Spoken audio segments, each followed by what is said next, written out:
So I wanted to wait until the official 6-year anniversary of the infamous PK Subban Shea Weber trade, which again, that was just like a crazy day in NHL history because you had the Stamkos signing, you had the Taylor Hall trade, and you had the PK Subban Shea Weber trade all in like the same 1 to 2 hours. It was crazy for the hockey world. But we're coming up on 6 years, and now is as good a time as ever to talk about this trade. I talked about it last year at the 5-year mark, but now, given that Shea Weber's contract was just moved to the Vegas Golden Knights in a trade, now seems like the best time to do a 6-year review of this deal and talk about how both sides kind of made out and the possibility, because hey, there's a chance that PK Subban signs with the Montreal Canadiens this offseason and comes back. So hey, how crazy would that be? And after all the people who said, oh, PK's younger, he's going to play longer than him, how ironic would it be if PK comes back and signs with the Montreal Canadiens? Okay, that would just be unbelievable.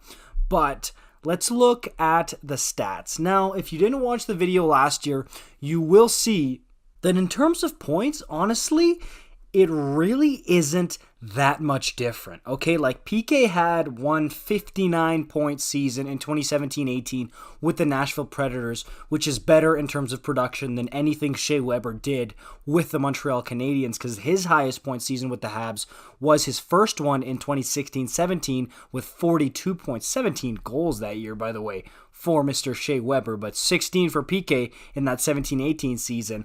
But other than that, it's honestly pretty equal. Like, let's just do the math here. I'm going to count and see what the points are like. So since joining the Montreal Canadiens, Shea Weber has gotten, and I guess got because his career with the Habs is over, 146 points. And for PK, counting the 22 points he got this year with the New Jersey Devils, where Shea Weber wasn't even playing in the NHL, which I don't know how fair that is, but hey, it's part of it. You look at that when you do a trade. That's why you look at age, injury history, things like that. PK has 189 points compared to Shea's 146. So honestly, that's about what we thought would happen, because when this trade was made at the time, everybody kind of knew that PK was the bigger point vacuum, okay? PK gets more points than Shea Weber. Maybe not back in Shea Weber's prime, his heyday, but when Bergevin acquired Shea Weber, he did it because he wanted to change the culture, the leadership group in the Montreal Canadiens locker room. And he wanted a guy who was a lot more calm, quiet, cool, and collected than PK Subban. So it wasn't just the point totals, and it's everything else that Shea Weber provided on and off the ice. Okay, he became the next captain after Max Pacioretty departed. He helped big time, I'm sure off the ice as well, just keeping everybody calm in that Stanley Cup final run last year. And he gave the Habs some quality seasons there that can't be measured on the score sheet. Now, as far as PK, like, we all know that in 2016-17, he ended up going to the Stanley Cup final with the Nashville Predators in his first season against the Pittsburgh Penguins, where they ended up losing.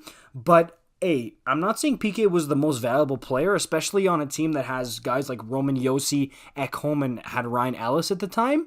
But without PK Subban, I don't think Nashville gets to that Stanley Cup final. And then even the next year in 2017-18, when PK had his 59-point season and they win the President's Trophy, I mean, they get outed in the second round by the Winnipeg Jets, but still a valiant effort there. And again, they don't win that President's Trophy. They don't get to the second round against the Jets without PK Subban. So for the Predators, that was a pretty good trade, and then they end up being able to move him, whereas now the Habs, I mean, good on Ken Hughes for moving this contract, this dead weight, but, I mean, PK was easier to move at the time, which is crazy to say because he was a $9 million defenseman, but, hey, I think in that respect, it's both a win for both teams at that point, because how do you decipher it? Like, okay, PK gets the big-time points. He helps carry the Preds to the Stanley Cup final and wins the President's Trophy the next year.